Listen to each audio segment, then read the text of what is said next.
26শে June শহীদ জননী জাহানা ইমামের 31তম মৃত্যুবার্ষিকী।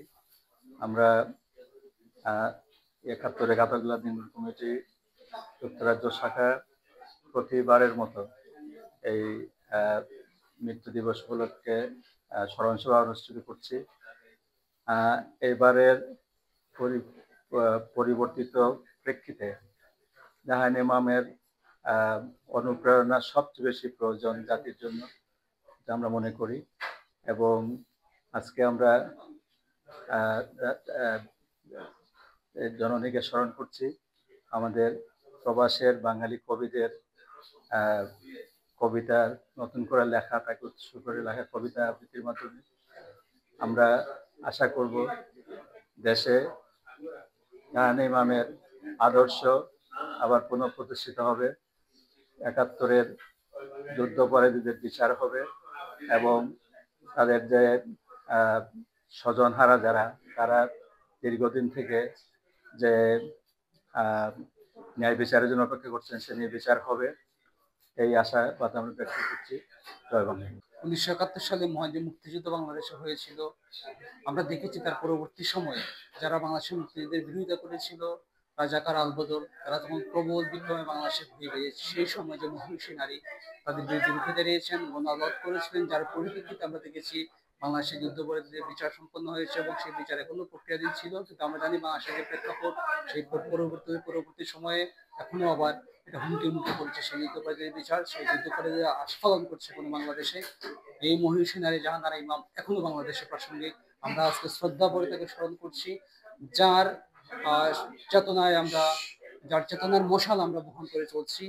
আমরা যতদিন বেঁচে থাকবো, বাংলাদেশে একজন যুদ্ধাপরাধী যতদিন বেঁচে থাকবে, আমরা তাদের বিরুদ্ধে আমরা অবস্থান প্রকাশ করে যাব, আমরা তাদের বিরুদ্ধে আমাদের এই লড়াইটা চলমান রেখে যাব। আমাদের 71-এর ঘাতক দালাল তাদের বিচার এবং জাহানারা ইমাম নাম একাকার হয়ে গেছে। ঘাতক দালালদের বিচার মানে হচ্ছে জাহানারা ইমাম, জাহানারা ইমাম মানে হচ্ছে ঘাতক দালালদের বিচার দাবি। আজকের এই দিনে ওনার প্রয়াণ দিবসে আমরা সেই শপথই নেব কিভাবে আমরা এই ঘাতক দালাল যারা রয়ে গেছে আরো যারা, তাদের বিচারটা কিভাবে সুসম্পন্ন করতে পারি সেই চিন্তা আমরা করবো, সেটি আমাদের করতে হবে। ধন্যবাদ। আজকের প্রেক্ষিতে জাহানারা ইমামকে স্মরণ করা এবং তার বিপ্লবী যে নতুন দ্বার উন্মোচন করেছিলেন মুক্তিযুদ্ধের পক্ষে, সেটাকে স্মরণ করা অত্যন্ত জরুরি হয়ে পড়েছে। শহীদ জাহানারা ইমাম এদেশের গণজাগরণ, এদেশের যুদ্ধের বিচার দাবিতে যে আন্দোলন তৈরি করেছিলেন, সেই পথ ধরে আমরা হাঁটছি। আজকে তার 31তম প্রয়াণ দিবস। এই দিবসে আমরা তাকে স্মরণ করছি কবিতা আবৃত্তি এবং বক্তৃতার মাধ্যমে এবং স্মৃতিচারণের মাধ্যমে। জাহানারা ইমাম ওনার প্রয়াণ দিবসের আগে চিঠি লিখেছিলেন। সেই চিঠিতে তিনি উল্লেখ করেছিলেন জনগণই সকল ক্ষমতার উৎস, জনগণের হাতে তার অসমাপ্ত কাজগুলি উনি দিয়েছেন। তার সেই কাজ মানে 71-এর ঘাতক দালালদের নির্মূল করার কাজ এখনো শেষ হয়নি। তার অসমাপ্ত কাজগুলি, সেই তিনি যে অঙ্গীকার করেছিলেন, যে দায়িত্ব দিয়েছিলেন, সেগুলি যাতে ভালোভাবে সম্পন্ন হয়, সেটাই আমাদের হবে আজকের অঙ্গীকার। জাহানারা ইমামের প্রতি আমাদের পূর্ণাঙ্গ শ্রদ্ধা।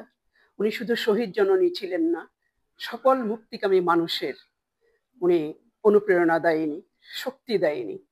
আমরা সেই শক্তি নিয়ে এখনো অটল আছি এবং তার ঘাতক দালাল নির্মূল কমিটির যে প্রতিজ্ঞা ছিল, সেই প্রতিজ্ঞাকে আমরা যাতে সমূলে সেই মানে দালালদের উৎপাটন করতে পারি, এটাই হবে আজকের আমাদের এই অনুষ্ঠানের সবচেয়ে বড় প্রতিজ্ঞা এবং অঙ্গীকার। শহীদ জননী জাহানারা ইমামের প্রতি গভীর শ্রদ্ধা জানাতে আজকে আমরা সমবেত হয়েছি যুক্তরাজ্য ঘাতক দালাল নির্মূল কমিটির আজকের এই আয়োজনে।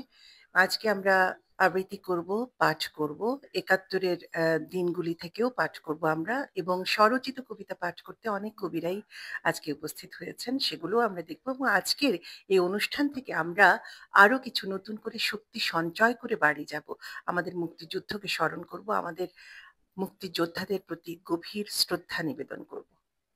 শহীদ জননী জাহানারা ইমামের 61তম মৃত্যুবার্ষিকী 71-এর গাতার নির্মূল কমিটি যুক্তরাজ্য এই সভার আয়োজন করেছেন।